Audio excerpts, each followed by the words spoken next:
Hello बच्चों, कैसे हैं आप लोग। आई होप कि सब अच्छे होंगे। तो आइए स्वागत करते हैं आपका अपने केमिस्ट्री के यूट्यूब चैनल ई रसायन पर।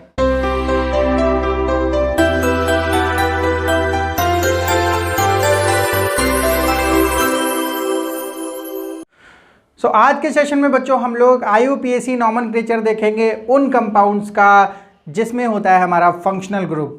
तो फंक्शनल ग्रुप क्या होते हैं बच्चों, सबसे पहले हम लोग बात करते हैं फंक्शनल ग्रुप के बारे में।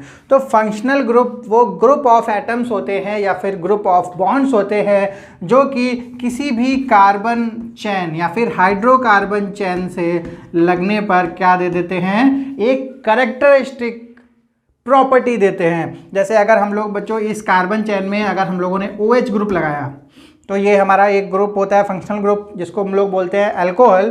तो ये किसी भी कार्बन चेन से अगर जुड़ता है तो ये अपनी प्रॉपर्टी इंटैक्ट रखता है, यानी इसकी एक स्पेशल प्रॉपर्टी होती है जो किसी भी कार्बन चेन से जुड़ने पर वहाँ पर प्रेजेंट होती है। तो ये हमारा जो फंक्शनल ग्रुप होता है, ऐसे ग्रुप्स ऑफ एटम्स को हम लोग बोलते हैं फंक्शनल ग्रुप।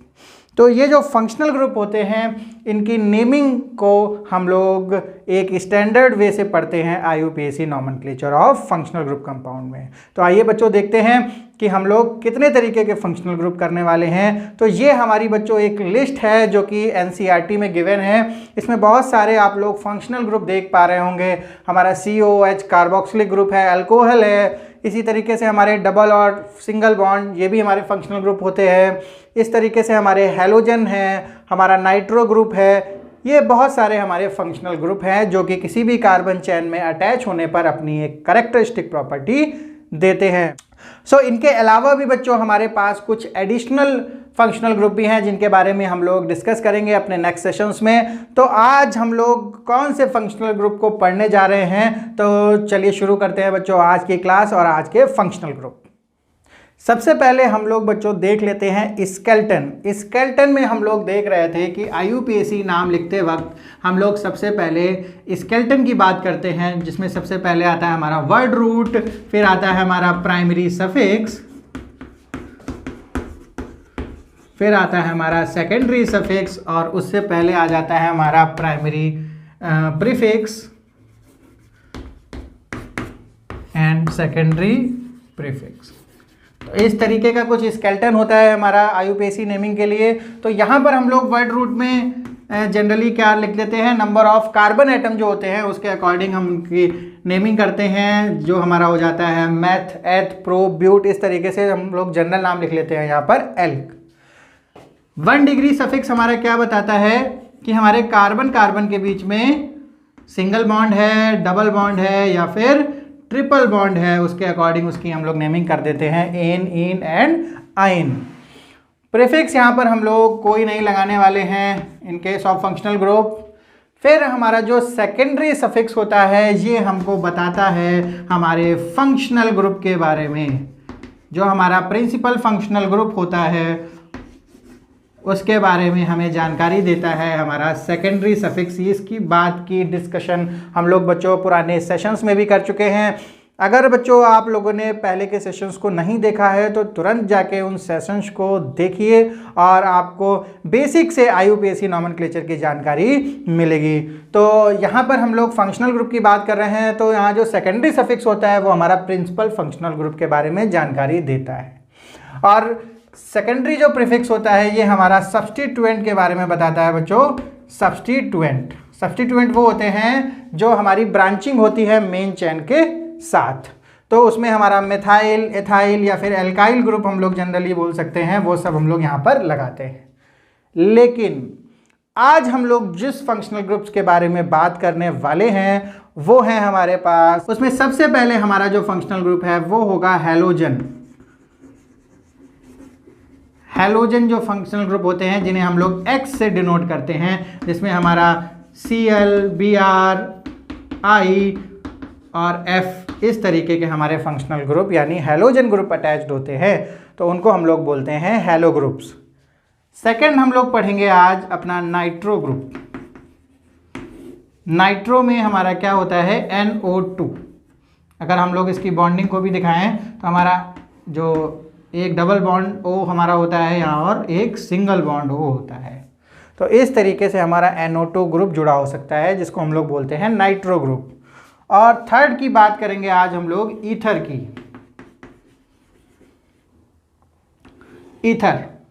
ईथर क्या होता है बच्चों? हमारा किसी भी अल्काइल चेन में बीच में O जब जुड़ा होता है इस तरीके से ROR, तो हमारा ये जो ग्रुप होता है इसको हम लोग बोलते हैं ईथर ग्रुप। और इसी ईथर का एक हमारा सब पार्ट रहेगा जिसको हम लोग साइक्लिक ईथर भी कहेंगे। यहाँ पर साइक्लिक ईथर कुछ हमारा इस तरीके से साइक्लिक वे में यहाँ पर ईथर की फॉर्मेशन होती है। तो इन 4 फंक्शनल ग्रुप में हम लोग बच्चों क्या सिमिलैरिटीज देखते हैं? इन चारों फंक्शनल ग्रुप का जो नेमिंग होती है उसमें हम लोग सेकेंडरी सफिक्स को ना यूज करके यहाँ पर हम लोग यूज करते हैं सेकेंडरी प्रीफिक्स को। लेकिन बच्चों अभी तो हम लोग बात कर रहे थे कि हम लोग फंक्शनल ग्रुप के बारे में जानकारी देता है हमारा सेकेंडरी सफिक्स, और अब हम लोग बात कर रहे हैं कि ये जो 4 फंक्शनल ग्रुप हैं इनकी जानकारी हमें कहाँ से मिलेगी? सेकेंडरी प्रीफिक्स से। तो बच्चों ये केवल हमारे 4 फंक्शनल ग्रुप हैं जिनको IUPAC हमारा फंक्शनल ग्रुप ना लेके एज अ सब्स्टिट्यूएंट ट्रीट करता है। तो इनके केस में, इन चारों के केस में हम लोग यूज़ करते हैं इनका प्रीफिक्स और इनका सफिक्स हम लोग यूज़ नहीं करते हैं। तो बच्चों हमारा जो हैलोजन के लिए जो प्रीफिक्स होता है उसको हम लोग यूज़ करते हैं हैलो, यानी हम लोग यहाँ पर एज अ सब्स्टिट्यूएंट क्या लगाएंगे? हैलो। यानी Cl के लिए हम लोग क्लोरो लगा सकते हैं, Br के लिए ब्रोमो, I के लिए आइडो और F के लिए फ्लूरो यूज़ करेंगे। इसी तरीके से हम लोग नाइट्रो ग्रुप में प्रीफिक्स यूज़ करते हैं अपना नाइट्रो। ईथर में हम लोग यूज़ करते हैं एल्कॉक्सी। ये हमारा प्रीफिक्स यूज होता है, एज अ सब्स्टिट्यूएंट भी यूज होता है एल्कॉक्सी। हमारा मिथाइल होगा तो मेथॉक्सी, ऐसे इथॉक्सी। साइक्लिक ईथर में हम लोग यूज करते हैं इपॉक्सी। तो बच्चों यहाँ पर 4 हमारे प्रीफिक्सेस हैं जिनको हम लोग अभी डिटेल में देखेंगे कि कैसे हमारे जो फंक्शनल ग्रुप के कंपाउंड होते हैं जिनमें इस तरीके के फंक्शनल ग्रुप प्रेजेंट होते हैं उसकी नेमिंग हम लोग किस तरीके से करने वाले हैं। तो आइए बच्चों देखते हैं अब कुछ एग्जाम्पल्स। तो यहाँ पर हमारे पास कुछ एग्जाम्पल्स हैं हैलोजन और नाइट्रो ग्रुप से रिलेटेड। तो सबसे पहले बच्चों हमारे जो बेसिक रूल्स होते हैं उनको हम लोग पहले डिस्कस कर चुके हैं रिगार्डिंग हमारी जो पेरेंट चेन को सर्च करना होता है और हमें जो नंबरिंग करनी होती है उसके लिए जो बेसिक रूल्स हैं वही सारे रूल्स हमको यहाँ पर फॉलो करने हैं। तो सबसे पहले जो बेसिक रूल होता है कि हमको फाइंड करनी होती है लॉन्गेस्ट कार्बन चेन। तो उसको ध्यान में रखते हुए हमें क्या ध्यान रखना होता है कि जो हमारी लॉन्गेस्ट कार्बन चेन है उसमें हमारा जो यहाँ पर फंक्शनल ग्रुप है बच्चों वो अटैच होना चाहिए। ऐसी चेन हमको लॉन्गेस्ट यहाँ पर सर्च नहीं करनी है जिसमें कि Br वहाँ पर या फिर जो हमारा फंक्शनल ग्रुप है वो डायरेक्टली अटैच ना हो। तो इस तरीके से हमारे पास यहाँ पर ये लॉन्गेस्ट कार्बन चेन है। यहाँ पर हमारी ये लॉन्गेस्ट कार्बन चेन हो जाएगी जिसमें तीनों ही हमारे अटैच हैं। इसमें हमारी लॉन्गेस्ट कार्बन चेन हो जाती है, चाहे हम लोग ये वाली अटैच कर सकते हैं या फिर हम लोग ये वाली भी ले सकते हैं। 3 कार्बन की हमारी लॉन्गेस्ट कार्बन चेन है। इस तरीके से यहाँ पर हमारी ये लॉन्गेस्ट कार्बन चेन हो जाएगी और यहाँ पर हमारी लॉन्गेस्ट कार्बन चेन बच्चों ये हो जाएगी। तो हमारे पास लॉन्गेस्ट कार्बन चेन चूज़ करते वक्त हमको एक ही बात ध्यान रखनी है कि जो हमारा फंक्शनल ग्रुप है वो उसमें डायरेक्टली अटैच होना चाहिए बच्चों। सो सेकंड बात आती है बच्चों नंबरिंग करने की। तो नंबरिंग करते वक्त हमको हम लोगों ने जैसे बात करी कि ये जो हमारे फंक्शनल ग्रुप होते हैं इनको हम लोग एज अ सब्स्टिट्यूएंट भी ट्रीट करते हैं। तो हम लोग नंबरिंग के लिए भी जो हमारे पुराने बेसिक रूल्स हैं उनको हम लोग फॉलो करेंगे। तो नंबरिंग के लिए यहाँ से हमारी प्रायोरिटी होगी क्योंकि यहाँ से हमारा जो ये वाला सब्स्टिट्यूएंट है और डबल बॉन्ड है ये दोनों हमारे प्रायोरिटी पर हैं। तो इस तरीके से जो इसका नाम हो जाएगा वो हो जाएगा हमारा 1 ब्रोमो या फिर ब्रोमो प्रोप 1 इन। यहाँ पर हम लोग नंबरिंग करेंगे, 2 ऑप्शन है यहाँ से। तो हम लोग नंबरिंग कर सकते हैं यहाँ पर कहीं पर से भी क्योंकि सारी हमारी इक्वल हो जाएंगी। तो यहाँ पर हमारे 2 सब्स्टिट्यूएंट हैं, एक क्लोरो और एक मिथाइल। तो यहाँ पर हम लोग नाम लिखते वक्त बच्चों अल्फ़ाबेटिकल ऑर्डर का ध्यान रखते हैं, जो कि हम लोग पहले भी बता चुके हैं। तो 2 पर ही हमारा क्लोरो है और 2 पर ही मिथाइल है। 2 क्लोरो 2 मिथाइल प्रोपेन। नंबरिंग यहाँ पर हम लोग कहीं से भी कर सकते हैं क्योंकि दोनों तरफ क्लोरो है।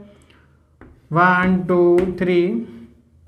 नाम हम लोग लिखेंगे पहले बी का, यानी 2 ब्रोमो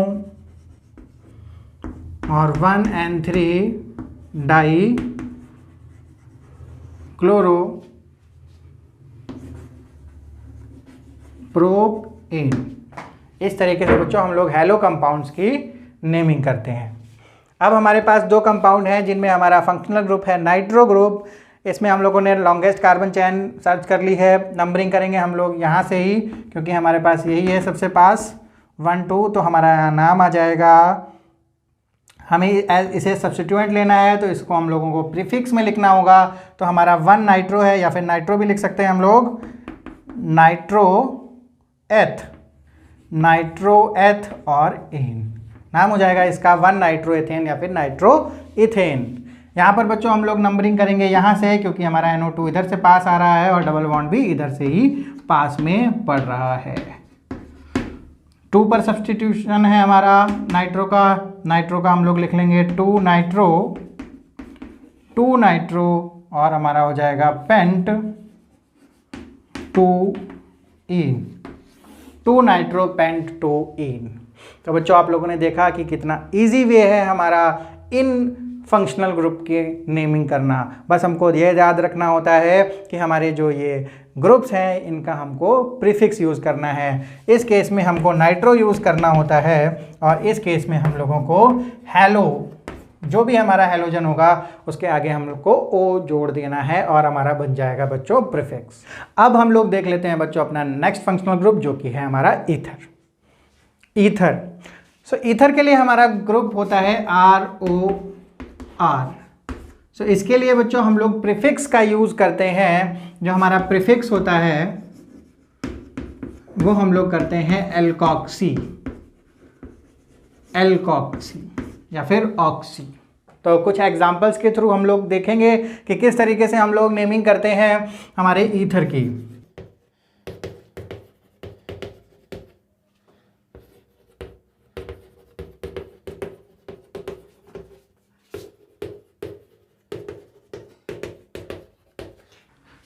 तो हमारे यहाँ पर कुछ ईथर है बच्चों। तो सबसे पहले बच्चों हम लोगों को सर्च करनी होती है रूल नंबर 1 के अकॉर्डिंग अपनी पेरेंट चेन यानी लॉन्गेस्ट कार्बन चेन। प्रॉब्लम बच्चों यहाँ पर ये आ जाती है कि हमारी जो लॉन्गेस्ट कार्बन चेन है वो हमारी ब्रेक हो रही है क्योंकि हमारा बीच में कौन सा फंक्शनल ग्रुप है O। यानी अगर हम लोग इसको लॉन्गेस्ट बनाते हैं तो हमारा ये यहाँ पर छूट जाता है, अगर हम लोग इसको लॉन्गेस्ट बनाते हैं तो हमारा ये छूट जाता है। तो यहाँ पर क्या है, जो हमारा ईथर ग्रुप होता है बच्चों उसमें 2 R अटैच होते हैं, एक इधर साइड और दूसरी हमारी दूसरी साइड। तो यहाँ पर हम लोग किसी भी एक एल्काइल चेन को अपनी पेरेंट चेन कंसीडर करते हैं बच्चों। तो एक चेन को हम लोग किस प्रायोरिटी पर हम लोग यहाँ पर कंसीडर करेंगे अपनी लॉन्गेस्ट कार्बन चेन, उसकी हम लोग बात करेंगे with the help of examples. इस केस में हमारे पास 2 ऑप्शन हैं, एक है हमारी 1 कार्बन एटम और यहाँ पर हमारा 2 कार्बन एटम। तो हम लोग जो ज़्यादा नंबर ऑफ कार्बन एटम होगा उसको हम लोग सबसे पहले प्रायोरिटी देंगे।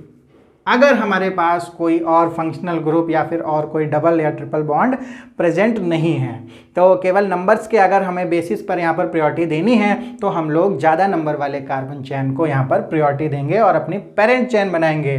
तो इस केस में हम लोग इसको अपनी पेरेंट चेन बनाएंगे बच्चों।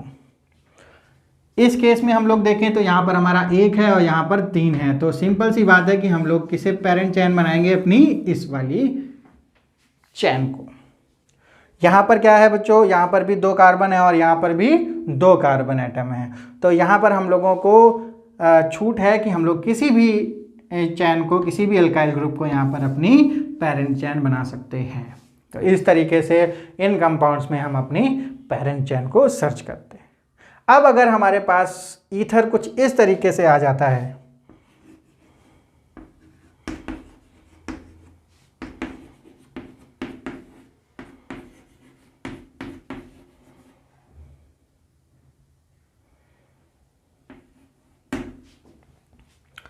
हमारे पास कुछ ऐसा एग्जाम्पल आ जाता है बच्चों, जिसमें एक तरफ 3 कार्बन है और एक तरफ हमारे पास 2 कार्बन एटम है, लेकिन बच्चों जो हमारे पास दूसरी तरफ कार्बन एटम है उसके पास हमारा क्या प्रेजेंट है, डबल बॉन्ड। तो हम लोग हमेशा प्रायोरिटी देते हैं डबल बॉन्ड वाले कार्बन चेन को। यानी हमारा रूल जो है वो क्या कहता है कि जब हमारे पास सबसे पहले हम लोग प्रायोरिटी देंगे डबल और ट्रिपल बॉन्ड को ओवर हमारे पास नंबर ऑफ कार्बन एटम।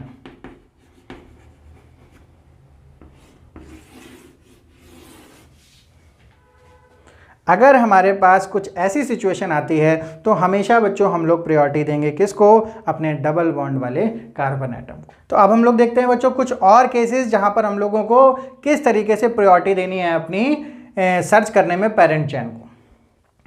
बच्चों हमारे सामने एक ईथर है जहां पर 2 एल्काइल ग्रुप जुड़े हुए हैं और दोनों में हमारे पास 3 कार्बन एटम हैं। तो यहाँ पर हमारे पास इस कार्बन चेन में भी डबल बॉन्ड है और इस कार्बन चेन में भी हमारा एक ट्रिपल बॉन्ड है और दोनों ही हमारे इक्विवेलेंट पोजीशन पर लगे हुए हैं। तो यहाँ पर बच्चों होता क्या है कि जब इक्विवेलेंट पोजीशन पर अगर डबल और ट्रिपल बॉन्ड आते हैं यानी क्लैश करते हैं तो हमेशा प्रायोरिटी हम लोग किसको देते हैं, डबल बॉन्ड को हम लोग प्रायोरिटी नेचर पर रखते हैं। तो हमारी जो पेरेंट चेन हो जाएगी वो कौन सी हो जाएगी, ये वाली पेरेंट चेन हो जाएगी बच्चों। इसमें अगर हम लोग देखते हैं तो इसमें कार्बन चेन कितनी है, 1 2 3 4 5, 1 2 3 4 5। फिर बच्चों हमारे नंबर ऑफ कार्बन एटम यहाँ पर हो जाते हैं क्लैश। अब यहाँ पर तो डबल और ट्रिपल बॉन्ड भी अवेलेबल नहीं है। तो इस केस में हम लोगों ने हाइड्रोकार्बन्स में, साइक्लिक हाइड्रोकार्बन्स में बच्चों ये पढ़ा था कि हमेशा इस कंडीशन में हम लोग प्रायोरिटी देंगे अपनी रिंग को। तो रिंग हमारी हो जाएगी यहाँ पर पेरेंट चेन। इसके नेक्स्ट केस में बच्चों हम लोग देख लेते हैं, यहाँ पर हमारा जो नंबर है 1 2 3 4, 1 2 3 4 5 6 नंबर ऑफ कार्बन एटम हमारे पास यहाँ पर ज़्यादा है, लेकिन यहाँ पर प्रेजेंट है डबल बॉन्ड, तो इसको हम लोग प्रायोरिटी दे देंगे किसके लिए, पेरेंट चेन सर्च करते वक्त। सो रूल नंबर 1 के अकॉर्डिंग हम लोगों ने देखा कि किस तरीके से हम लोग ईथर में अपनी पेरेंट चेन को सर्च करते हैं।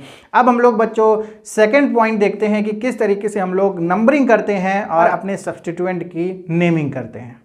चलिए बच्चों हम लोग अब देख लेते हैं अपनी कंपाउंड्स की नेमिंग। तो हम लोग कर चुके हैं अपनी कार्बन चेन को सर्च। तो यहाँ पर हमारी ये मेन कार्बन चेन है और जो भी चीज़ बचती है वो हमारा हो जाता है सब्स्टिट्यूएंट। तो यहाँ पर बच्चों हम लोग नंबरिंग करेंगे यहाँ से 1 2। तो हमारा 1 नंबर पे ये सब्स्टिट्यूएंट है, तो ये सब्स्टिट्यूएंट का नाम क्या होता है, मिथाइल। तो हम लोगों ने जैसे बात की थी कि जो हमारा ईथर है उसका जो हमारा प्रीफिक्स होगा वो क्या होगा, एल्कोक्सी। यानी मिथाइल है तो हमारा प्रीफिक्स हो जाएगा मेथॉक्सी। तो यहाँ पर हम लोग लिखेंगे 1 मेथॉक्सी, 1 मेथॉक्सी, और हमारा वर्ड रूट हो जाएगा एथ और हमारा प्राइमरी सफिक्स है एन, यानी 1 मेथॉक्सी इथेन। तो बच्चों इस तरीके से हमारा जो ईथर का नेमिंग है वो कितनी इजी हो जाती है। तो यहाँ पर भी हम लोग देखेंगे, यहाँ पर हम लोग नंबरिंग कैसे करेंगे, 1 2 और 3। तो 2 पर हमारा सब्स्टिट्यूएंट है मिथाइल है तो हमारा नाम हो जाएगा मेथॉक्सी, यानी 2 मेथॉक्सी, 2 मेथॉक्सी, और हो जाएगा हमारा प्रोपेन, 2 मेथॉक्सी प्रोपेन। इसमें हमारा ये पूरा हो जाएगा हमारा सब्स्टिट्यूएंट, ये हमारा इथाइल है तो ये हमारा हो जाएगा इथॉक्सी, यानी 1 इथॉक्सी इथेन, 1 इथॉक्सी इथेन।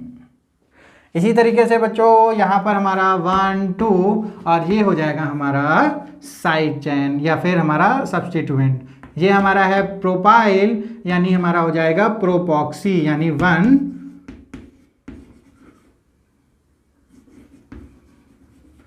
प्रोपॉक्सी एथ और 1 इन, 1 प्रोपॉक्सी एथ 1 इन, या फिर इसको नाम हम लोग सीधे लिख सकते हैं प्रोपॉक्सी इथीन। 1 2 3। बच्चों यहाँ पर हमारा डबल बॉन्ड भी है और ये हमारा फंक्शनल ग्रुप है, तो हम लोग किसको प्रायोरिटी देंगे? यहाँ पर हम लोग प्रायोरिटी देंगे इस फंक्शनल ग्रुप को। तो इस तरीके से हमारा यहाँ पर हो जाएगा। इसको हम लोग मानेंगे सब्स्टिट्यूएंट, पर इसका नाम बच्चों क्या होगा? सबसे पहले हमको इसका नाम दिखना पड़ेगा। 1 2 3 यानी हमारा इसका नाम हो जाएगा प्रोप टू आइन, यानी क्या हो जाएगा? प्रोप टू आइन,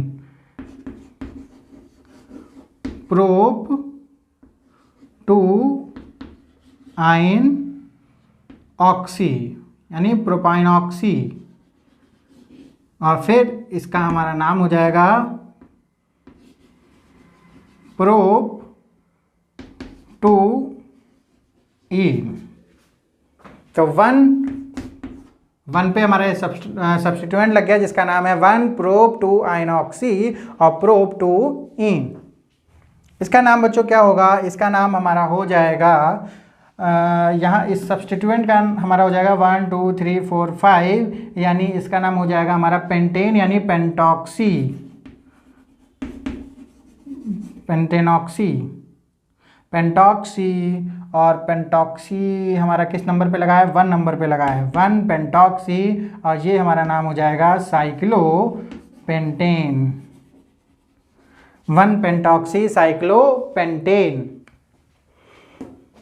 इसकी नेमिंग बच्चों हम लोग कर लेंगे 1 2 3 4, और 1 पे लगाए हमारा साइक्लोहेक्साइक्स यानी 1 साइक्लोहेक्साइल ऑक्सी, और इसका नाम हो जाएगा बच्चों हमारा ब्यूट टू एन।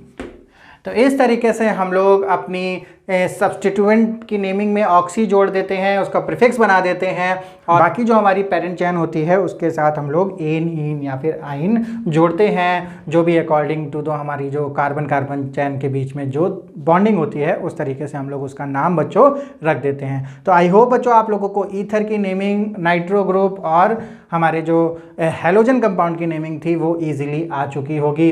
अब हम लोग ईथर वाले ही सेक्शन में थोड़ा सा आगे बढ़ते हैं और हम लोग बात करते हैं अब साइक्लिक ईथर की। तो किस तरीके से साइक्लिक ईथर का नाम हम लोग रखते हैं, आइए बच्चों अब हम लोग बात कर लेते हैं अपने साइक्लिक ईथर की। तो हमारा जो ईथर होता है ROR, तो हमारा कोई भी जो हमारे R ग्रुप है उसमें अगर हमारा इस तरीके से क्लोज्ड स्ट्रक्चर बनाता है ऑक्सीजन के साथ, तो हम लोग इसको बोलते हैं साइक्लिक ईथर। तो उसमें हमारी सेम नेमिंग होती है, सारे रूल्स सेम होते हैं, बस हमको अपना जो प्रीफिक्स होता है वो हमको रखना होता है इपॉक्सी। इस केस में जो प्रीफिक्स होगा यूज़ करेंगे वो हम लोग यूज़ करेंगे बच्चों इपॉक्सी। तो इस सबसे पहले हम लोग एग्जाम्पल के साथ देख लेते हैं कि हम लोगों को सर्च करनी है पेरेंट चेन, तो हम लोग कॉमन जो सबसे जो लॉन्गेस्ट हमारी कार्बन चेन होगी उसको हम लोग सर्च करेंगे। उसके बाद हम लोग नेमिंग करेंगे, उसके बाद हम लोग नंबरिंग करेंगे बच्चों, नंबरिंग करेंगे जिस साइड से हमारा ये फंक्शनल ग्रुप पास होगा। तो यहाँ पर हमारे 4 नंबर कार्बन एटम है, तो हमारा जो नाम हो जाएगा वो हो जाएगा हमारा ब्यूट इन, और हमारा जो प्रीफिक्स होगा इस साइक्लिक ईथर के लिए वो हो जाएगा हमारा 1,2 इपॉक्सी, 1,2 इपॉक्सी ब्यूट इन।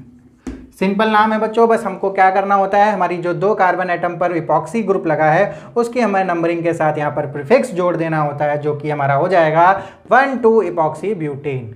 सिमिलरली हमको यहाँ पर भी एक चैन सर्च करनी है, नंबरिंग करनी है, क्योंकि यहाँ से ये पास पड़ेगा और यहाँ पर हमारा क्लोरो सब्स्टिट्यूएंट भी लगा हुआ है। 1 2 3 4, 1 पर क्लोरो लगा है और यहाँ पर इपॉक्सी लगा है, तो C पहले आएगा, तो हम लोग लिख लेंगे 1 क्लोरो 2,3 इपॉक्सी, 2,3 इपॉक्सी, और हमारा हो जाएगा ब्यूट ए। इस तरीके से हम लोग इसका नेमिंग करते हैं बच्चों। यहाँ पर हम लोग देखेंगे कि कितने कार्बन की चैन है, तो यहाँ पर हम लोग ये वाली कार्बन की चैन होगी 1 2 3 4, और 1 4 पर हमारा इपॉक्सी लगा हुआ है 1,4 इपॉक्सी ब्यूट एन। अब बच्चों आप लोगों ने कहा होगा, सोचा होगा कि हम लोगों ने इसको साइक्लोब्यूटेन क्यों नहीं लिखा। तो बच्चों ये हमारा साइक्लिक ईथर है, ना कि हमारा ये साइक्लिक हाइड्रोकार्बन है।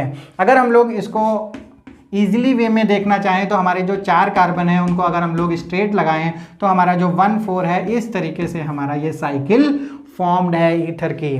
तो अगर हमारी ये जो चेन हो जाएगी, ये हमारी ब्यूटेन है और ये हमारा 1 और 4 पर लगा हुआ है इपॉक्सी। तो यहाँ पर हम लोग इसको साइक्लोब्यूटेन नहीं लिखते हैं, हम लिख देते हैं 1,4 इपॉक्सी ब्यूटेन।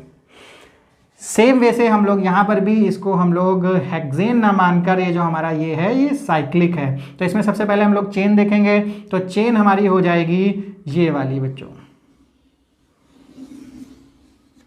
तो अगर हम लोग अब नंबरिंग करते हैं तो नंबरिंग करते वक्त ये जो साइक्लिक ईथर है वो हमारा इधर से 2 नंबर पर पड़ेगा और इधर से हमारा 1 नंबर पर पड़ेगा। तो हमारी नंबरिंग इस तरीके से हो जाएगी। और आप लोगों को बच्चों अभी भी नहीं समझ में आ रहा है तो फिर हमारी जो 6 कार्बन है इसको आप लोग स्ट्रेट बना लेते हैं, 1 2 3 4 5 6 और हमारा 5 और 1 पर क्या है अटैच है हमारा ऑक्सीजन। तो इस तरीके से भी हम लोग लिख सकते हैं इसको और नेमिंग कर सकते हैं। तो 1 2 3 4 5 6, तो 1 और 5, 1,5 इपॉक्सी, 1,5 इपॉक्सी हेक्सेन। सो यहाँ पर बच्चों हम लोगों ने देखे हमारे बहुत सारे फंक्शनल ग्रुप जिनका हम लोग एज अ प्रीफिक्स यूज़ करते हैं, एज अ सब्स्टिट्यूएंट उसको मानते हैं। और ये हमारे जो ग्रुप थे वो कौन कौन से थे, हमारे हैलोजन ग्रुप थे, नाइट्रो ग्रुप थे और हमारे उसमें ईथर और साइक्लिक ईथर भी थे। तो अब हम लोग बच्चों अपने नेक्स्ट सेशन में कुछ और फंक्शनल ग्रुप के बारे में पढ़ेंगे।